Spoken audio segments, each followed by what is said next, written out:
સુરત શહેર સહિત ગુજરાતભરમાં કાળઝાળ ગરમી પડી રહી છે ત્યારે તેને લઈને નવી સિવિલ હોસ્પિટલ અને સ્મીમેર હોસ્પિટલ દર્દીઓથી ઉભરાઈ રહી છે. સૌથી વધારે અસર નાના નાના બાળકોને થતી જોવા મળી રહી છે. તસવીરો જોઈ શકાય છે. નાના બાળકનું ડાયરિયા થતાં મોત પણ થયું છે. ત્યારે આ પ્રમાણે આ બાળક જોઈ શકો છો, એના ચહેરા ઉપર ગરમીને કારણે આ પ્રમાણે નાની નાની ફોલ્લીઓ પણ નીકળી ચૂકી છે.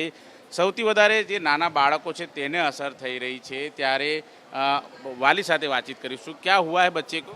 पुली पुली से घाम से हो गया है उसको, लाल लाल ऐसा।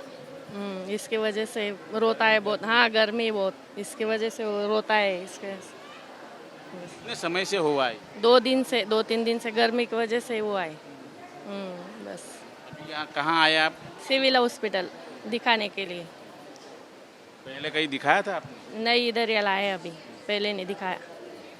જોઈ શકાય છે બાળક છે, નાના નાના બાળકો છે, તેને સૌથી વધુ અસર અત્યારે જોવા મળી રહી છે. ત્યારે ડાયરિયા અને ઝાડા ઉલટીના કેસો પણ જોવા મળી રહ્યા છે. ત્યારે નવી સિવિલ હોસ્પિટલની અંદર જે ડૉક્ટરો છે એ સારવાર આપતા હોય છે અને જે જરૂર જણાય તો તેને દાખલ પણ કરવામાં આવતા હોય છે. આ તસવીરો છે નવી સિવિલ હોસ્પિટલની.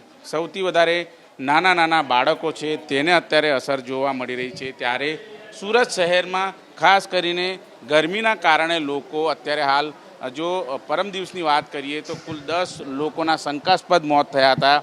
ગઈકાલની વાત કરીએ તો કુલ 9 લોકોના શંકાસ્પદ મોત થયા છે. આ ઓપીડી તમે જોઈ શકો છો. જ્યાં જુઓ તે અત્યારે લાંબી લાંબી કતારો છે એ જોવા મળી રહી છે. તમામ ઓપીડીઓ અત્યારે ફૂલ જોવા મળી રહી છે અને ગરમીના કારણે લોકો ત્રાહિમામ પોકારી ચૂક્યા છે. ત્યારે સૌથી વધારે સ્ક્રીન પ્રોબ્લેમ, શ્વાસ ચડવાનો પ્રોબ્લેમ, બેભાન થવાના કિસ્સાઓ છે એ સતત વધી રહ્યા છે. ત્યારે આ દ્રશ્ય જોઈ શકો છો. દવાની બારી હોય કે કેસ બારી, તમામ સ્થળો ઉપર આ પ્રમાણે લાંબી લાંબી કતારો છે એ જોવા મળી રહી છે. ગરમીના કારણે લોકો હેરાન પરેશાન થઈ ચૂક્યા છે. ત્યારે આરોગ્ય વિભાગ દ્વારા પણ જણાવવામાં આવ્યું છે કે તાત્કાલિક ધોરણે આરોગ્ય કેન્દ્ર, નવી સિવિલ હોસ્પિટલ અને સ્મીમેર હોસ્પિટલનો સંપર્ક કરે અને યોગ્ય સારવાર કરાવે. જોકે જે પ્રમાણે શંકાસ્પદ મોત થયા છે તેમને પીએમ અર્થે મોકલવામાં આવે છે. પીએમ રિપોર્ટ આવ્યા બાદ જે મોતનો રિપોર્ટ છે એ સામે આવશે. પરંતુ ગરમીના કારણે રોજ 9 થી 10 જેટલા લોકો મરતા હોવાના અત્યારે હાલ શંકાસ્પદ કેસો સામે આવી રહ્યા છે, જે ચિંતાજનક બાબત છે. કેમેરામેન રાકેશ પાનવાલા સાથે ધનરાજ બાગલે, એબીપી અસ્મિતા, સુરત.